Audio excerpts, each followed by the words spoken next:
It's Laura Eubanks of Design for Serenity with your succulent tip of the day, and we didn't finish yet again. Just so close. We have like a half yard more rock to spread. So rather than do the grand reveal today, I thought I would take you through the front yard. Remember back in January, we did some major tweaking to this client's front area. We planted these 3 aloe ferox. Kevin and Mel constructed this wonderful dry stack retention wall, which has worked out beautifully through all the rains this winter. No issues. It held up. Happy, happy, happy. And I was just noticing this was just a gross little hill with a bunch of crap on it. And there was calandrinia too. And look, it made it come back. And isn't that the cutest little thing? In the perfect little spot. I support that.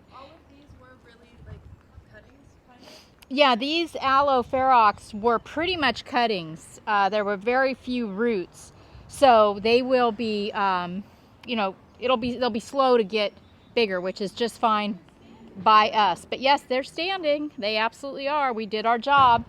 There are 1, 2, 3, 4 pots up here on the deck with cordyline in them.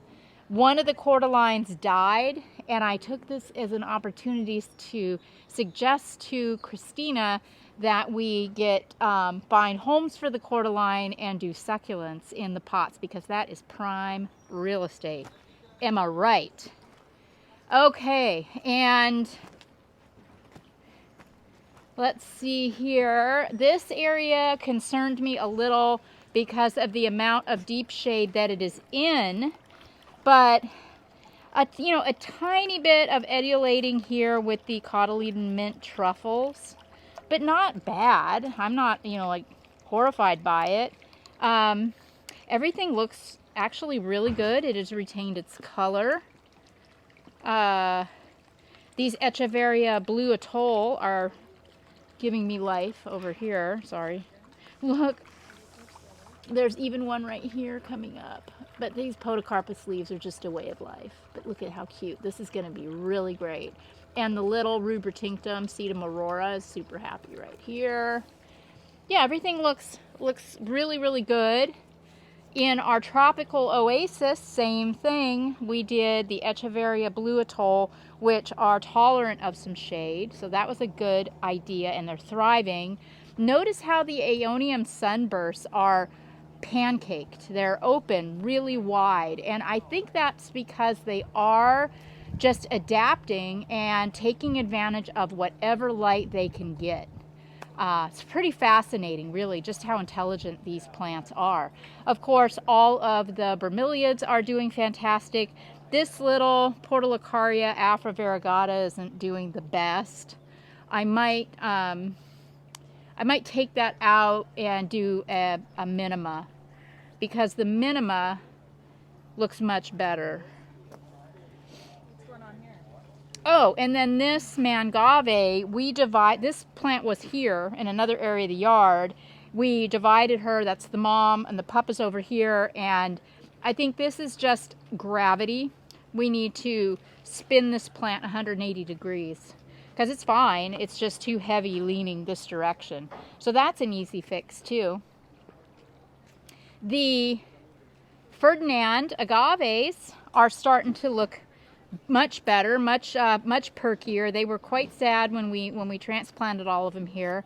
And I don't really have any explanation for why I think they look better. It might just be my imagination. But I think they look pretty good.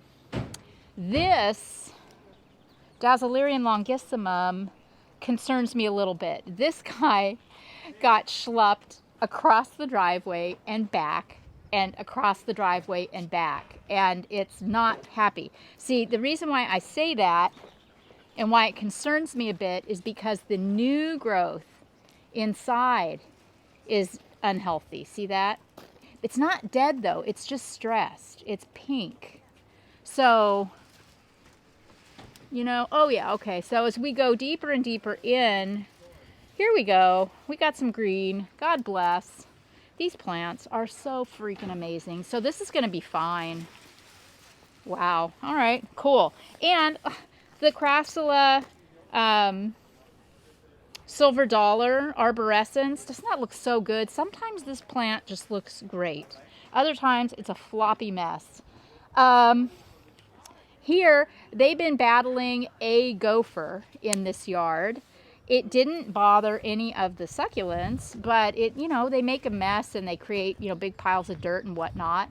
But all of the plant material is thriving. Here's another minima that looks really good.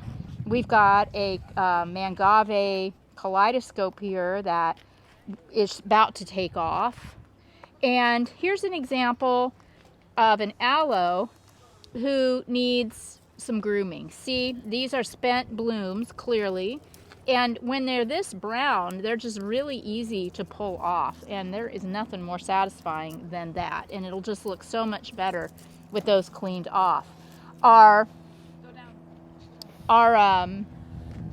agave blue flames are starting to pup. Yay! I see a few with babies. That's good because these are going to get 2 to 2.5 times the size that they are now.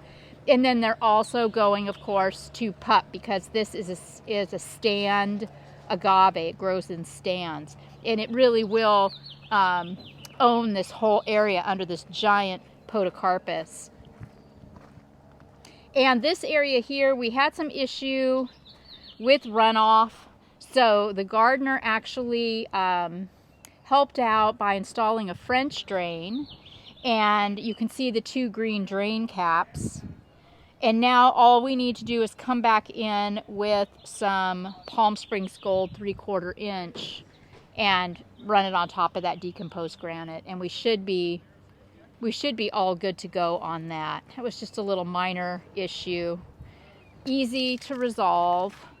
And then our little barrel colony here is looking very, very cute and happy. Wow, that Portulacaria afra is super happy, but look at this one down here, not so much. I have no idea what that is all about. It's possible that the gopher might have got at these roots, and so it's stressed. That's a possibility, but I'm not sure until I really get in there and investigate. Oh my gosh, this is awesome. So the gopher was really going after this bed, right? Yes, the gopher was very much in this bed here. But as you can see, no harm, no foul as far as the plants. All right, then we can come walk around Greg's truck. We made some changes over here.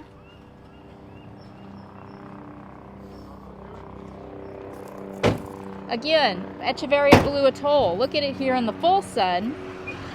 Just as happy as it is in the shade. Fan-freaking-tastic. This Aeonium kiwi is going to require a whip and a chair in another month or so. The bees are loving it. It's all in bloom. You know, this is a monocarpic plant, so I'm going to have to cut off all of these spent blooms, and I don't know what we're going to be left with.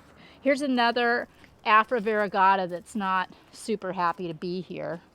And we took your advice and suggestion and we cut down this princess flower really hard. And we didn't want to get rid of it, but it was just really leggy and scraggly. So we took it way down. And now it's going to branch. This is a plant that branches beneath cuts. So it should be more in proportion with the rest of the bed. Then the one that was over here in the corner, we did remove because it was just not necessary. So yeah, I mean, everything is holding up great. We didn't have any casualties as far as plants go. A couple things that aren't, you know, super happy. But like, look at these. This Portulacaria afra variegata is super happy and fine. So I don't know. I mean, sometimes you just don't. Yeah, this whole stand of plants is really pretty spectacular. See how this Aeonium sunburst its leaves are much curlier and the ones in the shade are flatter. I just think that is amazing how smart these plants are. So yeah, I think that's pretty much it for the front yard. I can't take any credit for this, but I love it. This Crassula argentea sunset and this beautiful Rosenka bougainvillea. Just stunning. Absolutely beautiful.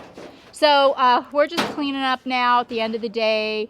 Hope you enjoyed this tour of the front yard, phase 1 that we did back in January. Let me know if you have any questions or comments or advice about the Portulacaria or ideas as to why some might be going sideways in the comments.